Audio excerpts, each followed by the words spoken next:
טוב, שלום, שמי וובה, וזאת הרצאה ראשונה מסדרה איך לעשות תמונות מדהימות עם הטלפון. אני חושב שיש הרבה מה ללמוד ולהתרגל ולהשתפר על מנת לעשות תמונות ממש ממש טובות עם הטלפונים הסלולריים שלנו, ואני משתף את הידע שצברתי במשך הרבה שנים על צילום בסדרה ההרצאות האלה. אוקיי, ההרצאה הראשונה תהיה בנושא של אור.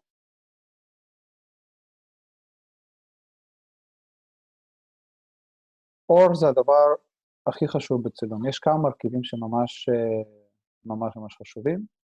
אז מהשם, צילום בלועזית זה פוטוגרפי באנגלית, פוטוגרפי, פוטוגרפי, פוטו זה אור, וגרפיקה זה ציור. אז למעשה צילום זה ציור באור. אז אם אין לנו אור, אין תמונה.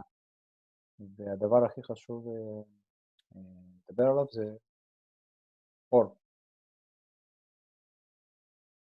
הבאתי את הדוגמה הזאת של שייט על יאכטה בים. זה ממש מדגים לי בצורה ממש טובה את התחושה שאני חושב שאפשר, כל צלם יכול לפתח וכדאי לפתח, בהשוואה ליאכטה, כמו ששייט יוצא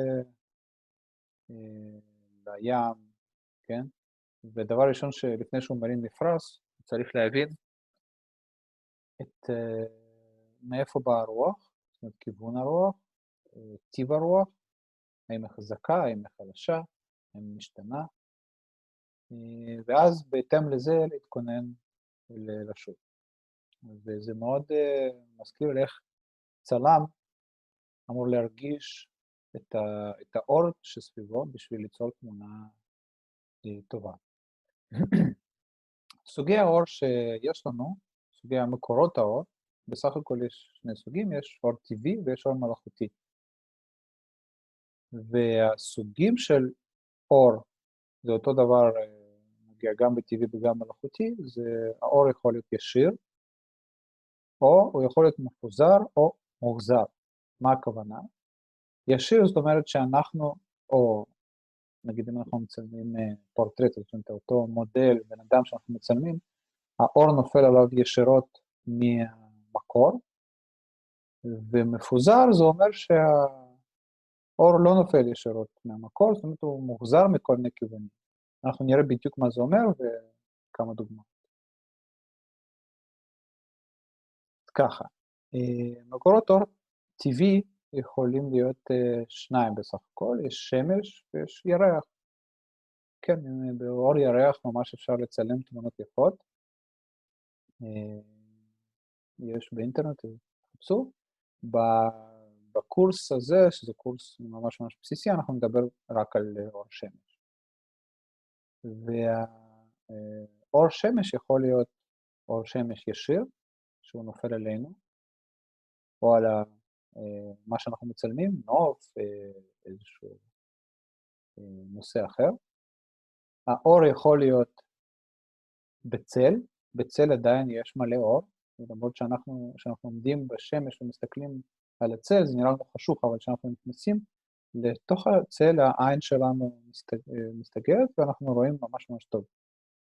ואותו דבר מצלמה, היום מצלמות ממש רגישות, או בצל של יום, באמצע יום, בצל יש מלא מלא אור, רק האור הזה הוא מפוזר, הוא לא ישיר כמו שהוא בא מהשמש ישירות. עננים יוצרים גם אור מפוזר, ובמשך ההרצאה הזאת אני אראה גם כמה דוגמאות של מה זה אומר, איך נראה האור מעננים. אז למעשה, אם אני אסכם את כמה משפטים האחרונים, השמש יכולה לספק לנו אור ישיר, שהאור ישירות נופל על הנושא שאנחנו מצלמים, או יכול להיות אור מפוזר, שזה כשהאור עובר דרך עננים, הוא הופך להיות מפוזר, או כשהאור הוא בתוך הצל. זאת אומרת קרני השמש לא נופלים ישירות על מה שאנחנו מצלמים, אלא יש משהו שמכסה, איזשהו גג, עצים או משהו אחר. מקורות אור מלאכותי יכולים להיות מנורה, מלא סוגים, זה לא לקורס הזה, יש ממש קורסים מתקדמים שמתעסקים בתאורה מלאכותית, וזה נושא מרתק, צילומי סטודיו למיניהם, המון צילום מתבצע עם תאורה מלאכותית, ומנורות זה חלק חשוב. והמקור השני המלאכותי זה פלאש, או מבזק בעברית, שגם הוא מאוד פופולרי. הוא נותן לו ממש יפה, וגם יש קורסים שלמים, וצריך הרבה ניסיון בשביל לעבוד עם פלאשים, ואפשר להגיע לתמונות ממש יפות. טוב, אור ישיר. אז איך אנחנו מזהים בכלל, שאנחנו מסתכלים, מאוד חשוב בכלל בצילום, זה לפתח ראייה צילומית. זאת אומרת שאנחנו מסתכלים על מה שאנחנו רוצים לצלם, אנחנו מסתכלים עליהם העיניים וקולטים מה יש. יש לנו רעיון מה אנחנו רוצים לצלם, אבל מאוד חשוב גם להבין מה יש לנו. זאת אומרת, אם עכשיו יום מעונן, וממש בא לי אור ישיר, אז לא יוצא לי תמונה כמו שדמיינתי, אז תמיד צריך להסתכל מה יש לנו. אז איך אנחנו מזהים שהאור הוא ישיר? והבאתי שתי דוגמאות פה, דוגמה אחת של פרח שצילמתי היום עם הטלפון שלי, ואנחנו רואים שיש פה צללים גם מתחת העלים של הפרח, וגם למטה, מתחת לגבעול, יש צללים עמוקים, זה נקרא, צללים מאוד חדים, שחורים, וישר העין קולטת שהאור הוא חזק.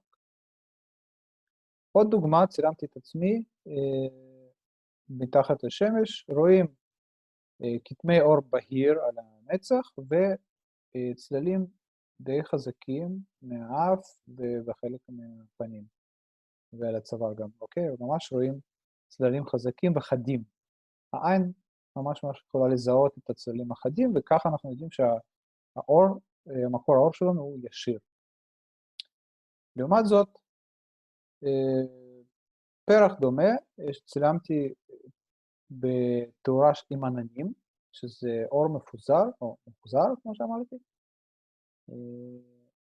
אנחנו רואים שהצללים ממש רכים. אין את השחור הזה, מה שאנחנו רואים מתחת זה כבר האדמה, כן? למטה שם. אבל על הפרח, על העלים של הפרח, אנחנו רואים גוונים של הצבע, ולא צללים שחורים עמוקים כמו בציור הקודם. ותכף יהיה גם השפעה. וגם בפורטרט, אנחנו רואים, אנחנו מצלמים פנים באור לא ישיר. זאת אומרת, פה הצילום הוא בצל, אנחנו רואים שאין צללים עמוקים בכלל. הפנים כמעט שטוחות, אוקיי? ראינו על הצוואר מתחת לאף, צללים ממש עדינים ורקים. והנה השוואה, תמונה מול תמונה, מצד ימין זה תמונה עם אור ישיר, מצד שמאל תמונה עם אור מוחזר. וממש אפשר לראות בקלות את הצללים העמוקים לעומת צללים מאוד רכים. אותו דבר עם פורטרט, אור חזק, ישיר, סליחה, והצללים חזקים וחדים, לעומת צל שהצללים ממש רכים. אוקיי, עכשיו אני רוצה לדבר על כיווני אור. כמו שהבאתי דוגמה עם הסירה, כמו שיש כיווני רוח, לאור יש כיוון. לפעמים שהאור ממש מפוזר, אז קצת קשה להבין מאיפה הוא בא, אבל האור הישיר ממש קל לראות את הכיוון שלו, וצילמתי את עצמי ב4 כיווני אור שונים. כשהאור הוא ישר עליי, רואים שהצללים הם, נגיד מתחת לאף, זה כמו מצפן, ממש מצביע מאיפה האור בא, ואז אור מצד שמאל, ואז אור מצד ימין, ואור מאחורה. ורואים שהאור הוא מהצד, אז חצי מהפנים מוארות יותר חזק, וחצי מהפנים יש צל די חזק ודי חד. וכשהאור הוא מאחור, אז כל הפנים הם בצל למעשה, אז אנחנו רואים, לא רואים את המרקם כמעט, וכל הצללים למעשה הם מקדימה, זאת אומרת, לכיוון המצלמה. כשהאור מפוזר, אותו סיפור, גם במקרה הזה יש כיוון, ואפשר לראות שיש צללים, גם מתחת לאף בתמונה השמאלית למעלה יש צל, וגם בתמונות צדדיות רואים צל, אבל הצל אפשר לראות בקלות שהוא רך יותר, והאפקט הוא שונה. וחשוב לי להגיד שאין נכון או לא נכון בצילום, זה הכל תלוי במה אנחנו רוצים להשיג, איזו מטרה, איזה אפקט. בהמשך הקורס שאני אביא, כמעט כל שיעור אני אביא כמה דוגמאות של תמונות של צלמים מפורסמים, ואנחנו ננתח אותם ונראה למה התמונה היא טובה או לא טובה, ומה היא עושה למעשה, כן, אנחנו נוציא את המילה טובה מהשפה, אנחנו נסתכל על התמונה ונראה מה היא עושה לנו, איזו תחושה היא מביאה. אז הכלי הראשי שאנחנו מדברים עכשיו, זה אור חזק ולאור ישיר לעומת אור מפוזר, לכל אחד יש את היתרונות והחסרונות שלו בהתאם לנושא ומה אנחנו רוצים להשיג. אז כמו שאמרתי, באור מפוזר גם במקרה הזה יש כיוונים. תשימו לב גם, התמונה השמאלית מלמטה זה אור מאחור,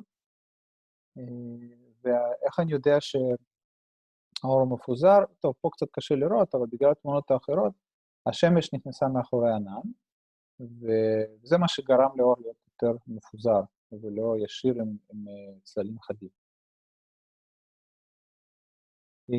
אז כמו שאמרתי, לכל סוג של אור יש יתרונות, אז נגיד אחד היתרונות הבולטים של אור ישיר, הוא שהוא מדגיש צבעים ומרקמים, ודוגמה קלאסית של צילום נוף באור ישיר, יוצא לנו תמונה ממש ממש יפה, רואים כל הפרחים וכל הצבעים ממש בולטים לנו.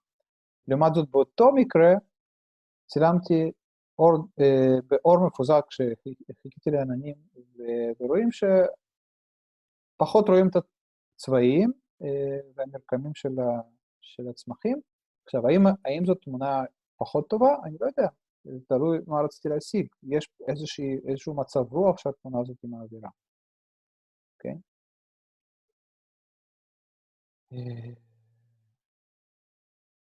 זהו, אז זה מה שהיה לי להגיד למפגש הזה, אז אני אסכם.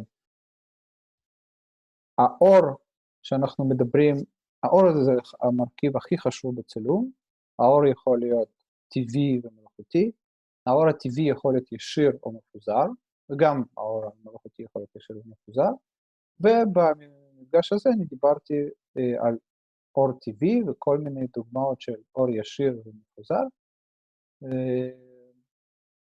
וההזמנה היא, זה פשוט תיקחו את הטלפון, ואתם יכולים לעבור על הוידאו כמה פעמים, ולראות את הדוגמאות שאני צילמתי, ופשוט תצלמו ותתרגלו את העין, לראות את הכיוונים של האור, את הטיב של האור, את החוזק של האור והצללים, ותנסו גם לזהות לפני שאתם מצלמים, לעבור ברשימה כזאת בראש, אוקיי, איזה סוג של אור, האם זה ישיר, האם זה מפוזר, באיזה כיוון הוא בא, וזהו, תעופו על זה ותתרגלו. יאללה, נתראה במפגש הבא.